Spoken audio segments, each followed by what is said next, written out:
What is going on, guys? Welcome back. We are back in the shop. Hope you guys are having a great weekend. It is Friday afternoon here. We are back at it again with the dually. We got a couple more parts that we're going to be installing on the dually. Yes, because we just cannot leave anything alone. Then if we can knock out those two items, we might be able to get to some more turbo action on the first gen. So if you guys watched yesterday's video, if you didn't go back and watch yesterday's video, but if you guys already watched yesterday's video, you know that my least favorite thing about the dually at this current time is the throttle pedal. It seems, you know, it's not like the good old days back when your throttle pedal was directly connected to how your truck fueled, responded to. You know, it has to go through so many different things now, sensors, it's like a panel of judges when you press on the throttle if you're going to be allowed to do what you really want to do. And that's what it kind of feels like on the dually. It seems like there's some big, I wouldn't call it huge delay, but it's definitely, you know, getting this thing to downshift when I really want it to just feels like the throttle pedal needs to be boosted up a little bit more. So Beedi Diesel actually came out with this throttle sensitivity booster. I was talking to a couple guys, explaining to them kind of what was going on with the truck and how it was responding. A couple guys with fourth gens that towed a little bit, and they recommended this thing. These guys had this stuff in their truck. So we went ahead and got one of these. It's a Beedi throttle sensitivity booster. So in their manual here, they actually have a really nice description of what I probably just tried to describe. Modern vehicles use an accelerator pedal position sensor to control engine fueling. Many of these vehicles respond slowly and have poor throttle sensitivity. Much of this is actually caused by the factory programming within the ECM. The Beedi throttle sensitivity booster corrects this by making the pedal more sensitive and making the vehicle more responsive. The module can be set to high or low sensitivity depending on driver preference.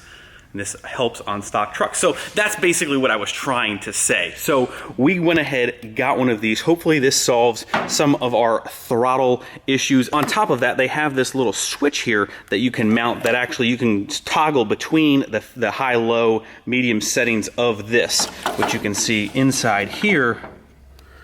They got that stuff right there too. High, low, stock, learn pedal. Alrighty, seeing that there's all of about zero room to kind of show you guys as I'm installing this, we're gonna show you guys, it's really easy. There's the connector on top of your throttle pedal. All you have to do is unplug that, splice in their connector here, and then this part of the connector plugs right into that circuit board part. That's it. It's just a couple connections, then it's done. All you do have to do after that is turn the key to the on position, and then the learn button, hit that learn button, cycle the pedal a couple times, moving it up and down very slowly, making sure you get the full range, and that's it. We're gonna jump right in. We're gonna take care of that installation. Honestly, should probably only take us about 5 minutes, wrap that up. What else is cool about this unit is it fits pretty much, this specific part number fits all of these vehicles. I know they make it for pretty much everything under the sun, so if your wife's minivan is just not cutting it for you anymore, maybe you wanna go ahead and check out one of these things, but these things are made for pretty much all of the newer vehicles. So we're gonna go ahead and install that, test that out after we get the truck back together. The second part of our second install today is our grid heater delete. Now I have a picture of a factory grid heater on the 6.7 here. We went ahead and picked up this Banks grid heater delete plate. What that does is get rid of all of this restriction. I forgot, before we move on, I'm terrible at showing you guys part numbers in case you guys want to pick up some of this stuff. So there's the Beedi part number for the throttle sensitivity booster.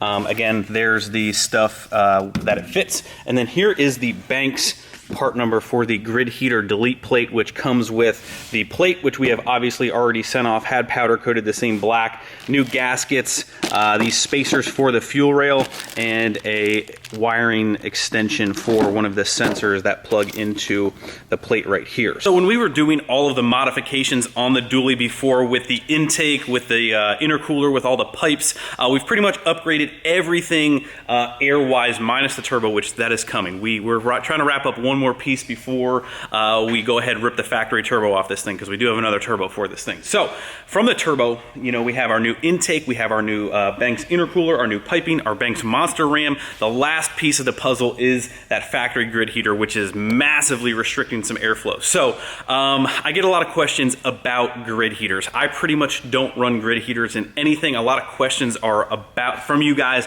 are about grid heaters and my opinion on them. Now, I'm more of a kind of plug it in, you know, when it's really, really cold, I always plug my trucks in. The grid heaters, I've never had a single problem. And again, our brothers up north in Canada, you know, you guys have it a lot colder. I'm not trying to claim that we get down anywhere near as cold as that, but it does get pretty cold here in New Jersey. But again, grid heaters, I never leave them on. My 08 does not have one on it. You know, I just plug my trucks in if I'm worried about it. That's really the better way, I think, to not have any issues in the morning, because when you plug your block heater in, it's doing a lot more. Anyway, guys, that is just my opinion on grid heaters. I just would rather delete them, get rid of all of that stuff. So you can kind of see down here, the grid heater plate starts right here, runs underneath the whole intake runner on the cylinder head. So in order to change that out, I wish it was as easy as our throttle booster, but that is nowhere near the case. What you have to do to change this plate out is you got to get rid of the intake horn, take all the fuel rail and connectors and all the sensors and stuff off. Pretty much have to clean off everything on that side to do that. So we're going to stop talking and we're just going to jump right in. We'll start removing this, start removing the fuel rail. I'll get to work putting this in so we can go ahead and give this thing a test drive with the grid heater delete and the throttle sensitivity booster, see how they both work.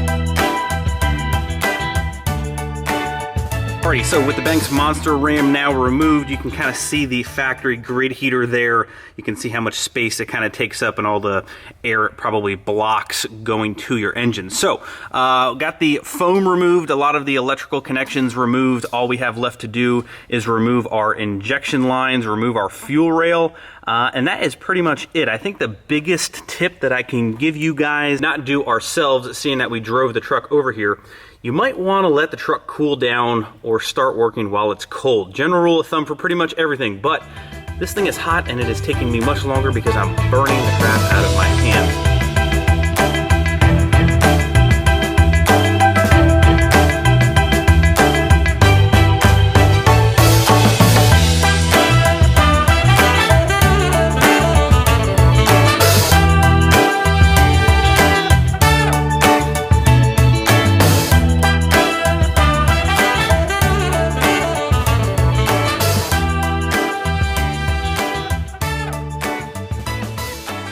And there we are, completely torn down, completely disassembled.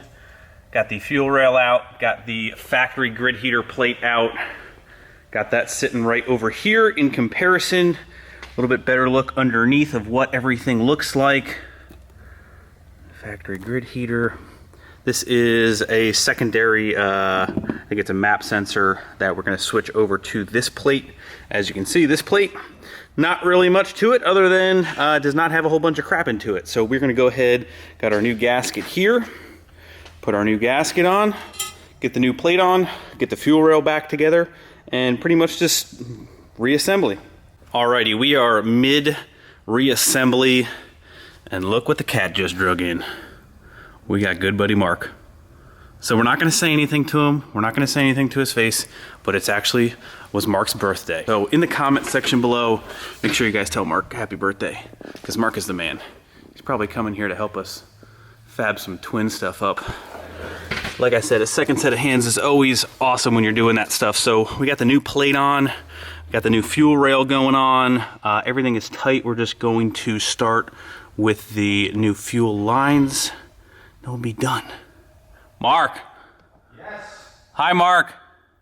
Hi, Greg. How you doing, sir? Doing well. Mark, we're taking the dually apart again. You taking the dually apart again? Oh yeah. Oh yeah. What good. happened to it? Good. Some more good old-fashioned deletes. We're almost done. Alrighty guys, we have taken a break from the dually in order to work on the twin since Marcus here giving us a hand, and take a look. We got the first pipe on, tacked up. These V-bands are tight, so we are now done with this pipe. We're just tacking it together until we can fabricate the other hot pipe, and then we'll completely weld them solid. Maybe we'll go see our man Russell tomorrow and bother him, and he can weld these things up. So first pipe done. Better look at exactly how everything is going to look. I am extremely pumped. It looks so good from every angle. We are using 4-inch pipe, and man, it just looks beefy. So we're gonna go ahead and start on the second hot pipe. That basically utilizes this flange right here. We're gonna go ahead and bolt that there. And then there's a flange on the back side of this charger, normally where you would just have a normal down pipe. And then we are going to kind of sweep the pipe down here, come down, and then feed right into the turbine housing on our second big charger here. So that's what we're gonna start working on now. Check it out. Man, it looks so damn good. We are done with the hot pipe. Got it all tacked up. We have no supports on it right now. This thing is just pretty much hanging just like that. Obviously we'll make this pipe when the front end gets put back together and the intercooler comes in. So this pipe is gonna go from the manifold charger to the intercooler and the hood stack, the new hood stack. Me and Mark were just talking, we might need to do something with the hood. Obviously this one is way off because we were coming from over here up into here, but we're gonna have to do something with that. Other than that, boys, these are the hot pipe and the main cold pipe were the main things to get done, and man, does it look good. It looks, we got enough room for the drain. I actually made up this pipe just so we can kind of mimic a 3-inch intercooler pipe if we had to.